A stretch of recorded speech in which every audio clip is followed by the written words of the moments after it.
colaad buu keenay wuxuu keenay in moodid maxaan ku xitaa suuq markii la isugu yiraahdo la salaamay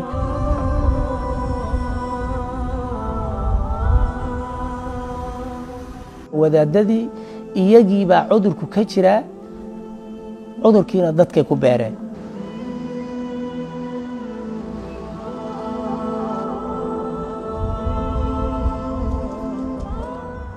kan waa masjid al-huda waa masaajidkii ugu horeeyay ee Soomaalida Leicester ay furtaan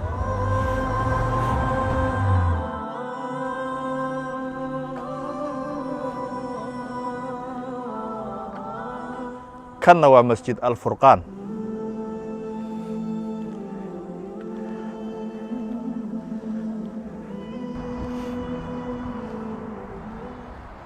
kanna waa masjid ibn Uthaymin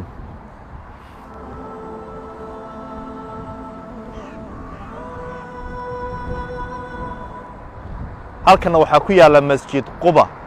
labada masaajid waxay isu jiraan 50 talaabo waxa maamulo waa Soomaali waa dad isku manhaj ah waxay ku kala tageen dana gaar ah masaajidada marka ma leedahay saa isugu dhadhow waa loo baahan yahay maya weeye sababtoo ah waxaan hubaa qaarkood inay hal dabaq ama hal building ku yaaliin laba masjid qaarkood waxa u dhaxeeya talaabooyin aad u yar oo wax aan 100 mitir ka badnayn qaarkood ma ka foga kulligood isku area ku yaaliin looma baahnayn baahi badanna looma bal waxaan is oran karaa kan ugu yar ma buuxin karaan Soomaalidu mararka qaarkood haddii jamcada laga reebo maxaa keenay baa imaan karta waxaa keenay sababo qaarkoodna aan meediyaha laga sheegi karin oo aan haboonayn laakiin ay iska fahmi karto ummaddu qaarna aan ku dhiiran karo kow ay ka tahay in dadku badanaa ay doonayaan meel ay ka dhigtaan community business in wax ka soo galaan sababaha ugu waaweyn kow oo dadku ay wax u raadinayaan meel wax ka soo galaan labo in ay jirto waxyaabo marka la dhiso masjid lagu diro cunfi uu ka yimaado oo ay yani kooxaysi waxyaabo aynkaas lagu kala tago way jirtaa waxaa ka dhex muuqda oo ayadana aad dareemaysaa mar is leedahay qabiilna wuu jiraa annaga reehi bala iskale waliba qabiilku maxaa laakiin qabiilad wata marka kulligoodna bulshada kama turjumayaan waxaan arkay oo aan aad u jecelaystay inay haboonaan lahayd in ay hal masjid Soomaalidu leedahay sababtoo oo nagu filaya hal loo daayo Uthaymin hal loo daayo Quba hal loo daayo markas Quba hal loo daayo Furqaan huda mid ku rabaha ahaado waxaan sidaa u leeyahay shawkado ama dadku inay haystaan wax wanaagsan weeye caruurta haweenka odayaasha dadka community-ga meesha degan oo in dad aan badnayn baan nahay oo masaajid ku filayahay waanu iskaalmaysan lahayn haddaanu caawinayno dad dhibaatada ku jirto waddankanaga abaaraha iyo colaadii dhib ka jira gacan baan yeelan lahayn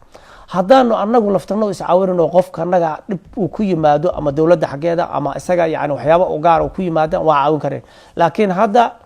waxay noqotay 10 ulood oo midba meel laga taagay kulligoodna aynan cidna wax ka deeqaynin bal aad moodid in dad yari dan gaar ku wataan xaqiiqdu sidaa weeyaan ama mushaar ha ka qaateen ama magac qabiil ha ku deganaadeen ama magac kooxeed ha ku deganaadeen kulligoodna ka turjumayso dadka u baahna oo maxay caruurta iyo haweenka lacagtana waxa laga qaadaa familka nin aan lacag bixina waa suurtagal inuu ku adeeganayo saddexda ciladooda ugu waaweyn marka waa qabyaalad dad shaqo ka dhiganaya oo u arkaba inay waxan meel business ah tahay iyo kooxaysi saddexda way naam anu sidaan isleeyahay waayo intaba waan dareemay in odayanahay hadda cid aan farta ku fiiqaya ma jirto laakiin hays weydiiyeen nin walba oo masaajid fadhiya yaa la soo bilaabay waxaa jira kuwa inta laga soo shaqeeyo rag soo dhiseen oo ku soo dhibtoodeen lagaga tagay nin cusub intuu yimid la wareegay muxuu ku yimid ma aqoon diineed buu ku yimid ma wuxuu ku yimid qori buu ku qabsaday ma wuxuu ku yimid maxaa ku yiraahdaa in la doortay ummadu tiraadeen adaa ugu wanaagsan ma inuu u dabacsan yahay haweentii caruurku u duceeyeen oo quraan ka soo takharujay bal waxaan dhihi karnaa masaajidda qaarkood waxaa keenay in la furo baahi ah ninkii quraanka yaqaano wadaadka ahaa markuu waay meelu ilmaha wax asagu waa khasab inuu dan ugu jirto markuu quraanka dhigayo mushaar uu helayaa laakiin meeshii weynaad ummadda ka dhaxaysay markii lagu diriray oo lagu kala tagay inuu isna meel miciin bidayar oo caruurtii qaadin oo yani ku haboonayn in bulsho lagu hayo meeshii dadku ay gateen tusaale masaajidda ka waramay laba dadku leeyihiin lacag ka bixiyeen waa markas Quba iyo al-Furqaan inta kale dad baa iska leh hindi iyo gaalo waxay rabtaa halaata waa meel aan lahayn oo keliya laakiin labada masjid dadka lacag ka bixiyay lacagtana reer Leicester ma lahayn haddii leeyihiin yar bay ku leeyihiin caalamul islaam oo dhan baa laga soo aruuriyay bal islaamka wax ka bixiyay laakiin khaasatan magaca Soomaaliyeed dadkii lacagta bixinayana dad muxsiniin waxa ay in ummadda Soomaaliyeed intooda jilicsan ay wax ku bartaan waxaan hubaa bal ninkii masjidka ehelka u ahaa in laga saarayo uu maanta dibad wareeg u yahay mid isagu sida furaha u wareejinayo oo maalinku doono ninku doono keenay ninku doono ka eriyana uu hayo sida aad sheegayso ummaddu waxay u bixisay wanaag iyo in lagu ilaashado diintii iyo caruurtii iyo dumarkii tafaraaruqiina dhib badan buu keenay dhowr masaajid marka la iska agfuro Soomaa nacam colaad buu keenay wuxuu keenay in moodid maxaan ku rahay xitaa suuq markii la isugu yiraahdo aan la salaameyn arrin diintu cayday laakiin waxa dhibaatadu ka jirtaa wadaadadii iyagii baa cudurku ka jira cudurkiina dadkay ku beereen mid qabyaalad ku raaca mid koox ku raaca mid hunguri ku raaca laakiin waxay keentay markii ugu dambeysay ayagii inay isii reebreebeen oo masaajidda ay ku hareen in yar oo aan dadka waxba ugu oolin waxaan hubaa oo aan arrinteeda joogarteeda galay nin khadiib ah oo macallin ah oo maxaan ku rahay mudarris ah in asaga oo soo socdo gurigiisa salaadii subax masaajidka furo markuu is yiri laga bedelay furihii meedan isku dayna isu keentaan dadkood dhahdaan war isku fikir baan nahay isku diin baan nahay isku dad baan nahay ee caruurteena ilaashana iyo reeraheena jazakallahu khairan jazaa iyadoo waliba la is ogeyn meelo fara badan dad fara badan odayaal fara badan culimo fara badan baa gartaa gashay waana lagu guuleysan waayey sababtoo waxaad moodaa laba arrimood bay ka imaanaysa heshiis la'aantaani kow ikhlaas baan jirin sida iga muuqatay marka hore marka dadku isu imaanayaan ma moodid inay rabaan inay heshiiyaan midda labaad waxaad moodaa marka horeba in loo yeeranayo nin walba ninku rabo inuu u yeeranayo warkaalay maanta ii markhaati far aad moodid in arrintu tahay isku dar oo waxa weeye arrintaa inta la galay baa la xallin waayey gartuna waxayba ka qaloocan tahay lacagta ay isku haystaan ma lahan ayagu ummaddii laga qaaday baa bannaan ka taagan waa niman lacag inta dad ka qaaday yiri meel baan idinku gadeen markay ku gateen ama ku kireeyeenna dadkii albaabka ka xirtay qofkii soo gala lacag ka qaaday ilmaha lacag baa laga qaadaa gabadha wala muxaadara lacag baa laga qaadaa marka wax la yibaahay lacag baa laga qaadaa shalay tuu bixiyeyna albaabka laga xirtay meeshana business ba iska noqon meeshu business weeyaan wuxuu baa ka soo gala wax la og yahay waxaan la ogeynba hata waxa la sheegay in heer la gaaray qabriga inaan janaasada la wada tukanin oo arooskii aan laga wada qayb galin ilaa heerkaas la gaaray way dhacday horta marana janaasa anigu tagay waad arkaysaa rag baan isku arkaynaa masaajidda anaan isku arag marka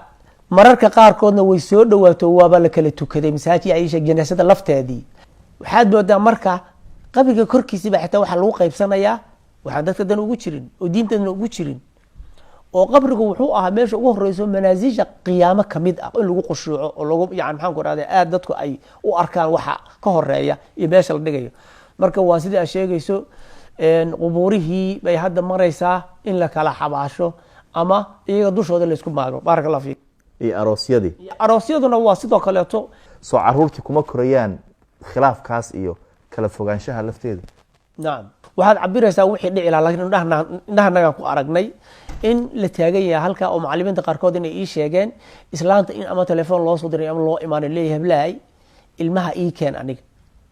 نعم ha u keenay haday ka dhab tahay oo uu rabo ilmahaas aqlaaq xawayntu ku arkay isaga uu hagaajinayo oo uu quraan barayo oo uu wadadii xaqaad ku soo toosin oo islaanta caawinayo waa arrin wanaagsan laakiin uma moodid sidana uma dhacayso waxa weeye hebel ha u geena aniga ii keen وانا waxa keenay cadaabka iyo tafarruqa iyo kala taga midnimadu wanaag badan bay keenay wadaag way badan leedahay waliba waxaan ku soo celcelinayaa way dhacday arintan laakiin waa laga daba tagi karaa masaajida laba Soomaalidu leedahay way nagu filanta hadii run la sheegayo oo aan hunguri jirin oo aan qabiil jirin labada masaajid aan isugu nimaadno nimanka xoog ku haystana aan niraano xaq anu sidaasan leh xoog bay ku haystaan ma aha wax loo dhan yahay ma aha wax loo dhiibtay ma aha lacag leeyihiin min nooma qalato runtii waana ka xunahay caruurtanadina way dayacantay annagana sabab u ah aabayaashii iyo hooyooyinkii shaarka wadaadnimaduna dib buu keenay oo wadaadku wuxuu sheegayo waxyi baa loo moodayaa ilmahanagii annaga tusnay khilaafka annaga kooxaysiga tusnay annaga tusnay hunguri jacaylka iyo in qof walba uu meel yani ku dhaganaado marka waan ka xumay barakallahu fiik marka waxaad leedahay reer Leicester hadaan nahay waan xal waan gaari weyne gurmud baan u baahannahay in bal naloo yimaado oo nala wallahi nacam iscaaf baan u baahnaa runtii waxa weeyaan annaguna inaan dib isugu noqono walaalaha ama na maqli doono ama na arki doono ama naga yani jecel khayrka nagana anigu aad baan waxaan u jeclaan lahaa masaajida ku taal Leicester in 2 masjid baa dadku leeyihiin waxaan kaleeto waa kiraan ka bixin waa ku dhafaadnay way nagu filayihiin waa loo iman karaa dad gaadiid iyo lug baa ku imaan karaan haddii la rabo inaan isceshino oo inta hartay dadka la badbaadiyo 2 masjid ha lagu soo koomo ma aha inaan la dirirayno nimanka hadda haya way baahsan wax badan way qabteen laakiin waxaanu ognahay dulmiga ku dhex jiraan marka la isu yimaadana la sheego qofku hadda waxa weeye arrintan ka hadlaynaa waa warsi maxaa dan inoo ah 2 masjid way nagu filayihiin annaga alo lacag Soomaaliyeed baa laga bixiyay yahay walaalaha hayana dadka soo dhex dhigeen kuwan meelaha kirada ku rafaaday oo joogana ama yani mana wareega ana hayimaadeen way nagu filayay arrintaas aan filaya inay fiicnaan lahayd in gogol loo fidiyo hadaan anagu garan weynay nacam arrin nagu habar arrintaas